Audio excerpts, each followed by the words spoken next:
Bonjour, bonsoir. Aujourd'hui, nous ne traiterons pas de sujets sensibles. J'attaque simplement un imbécile qui vise sur le dos de sa pseudo-notoriété d'illuminé. Cliquez, bande de salopes. Laissez des commentaires, bande de salopes. Cet homme se nomme Pierre. Sylvain Pierre Durif est un escroc.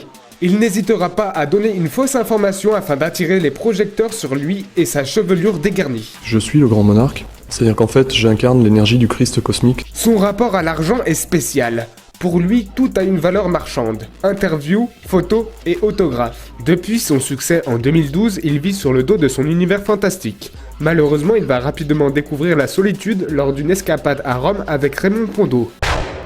Janvier 2015, Sylvain Durif a convaincu Raymond Pondo et Didier Jure d'investir dans sa société.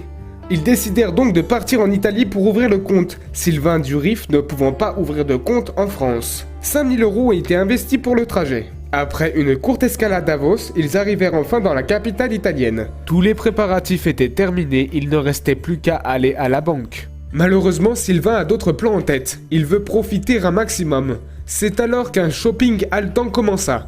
Ferrari, chaussures et costumes sur mesure. Pourquoi Raymond Pondo l'a suivi dans tous ses magasins? Il se doutait que Sylvain voulait utiliser différemment l'argent. La vidéo suivante est une séquence de Durif à Ferrari Rome qui tente de trouver une raison valable d'acheter le véhicule derrière lui. Il invente sur l'instant un projet afin de crédibiliser l'achat aux yeux de tous.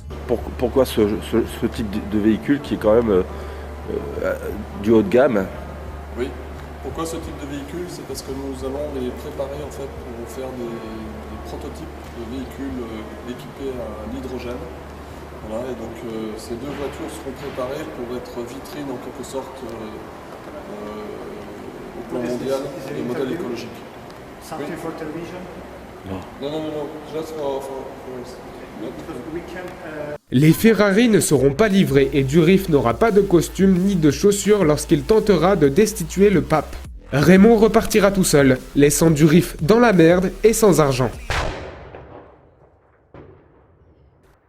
Que dire de tout cela? Sa prophétie est-elle toujours d'actualité? Reviendra-t-il un jour dans un vaisseau doré? Seul Sylvain peut y répondre. Malheureusement, il est parti en Afrique. J'ai tenté de le contacter, mais il ne m'a jamais répondu. Merci d'avoir regardé jusqu'à la fin, je vous retrouve la semaine prochaine pour une nouvelle critique. Cliquez, bande de salopes. Laissez des commentaires, bande de salopes.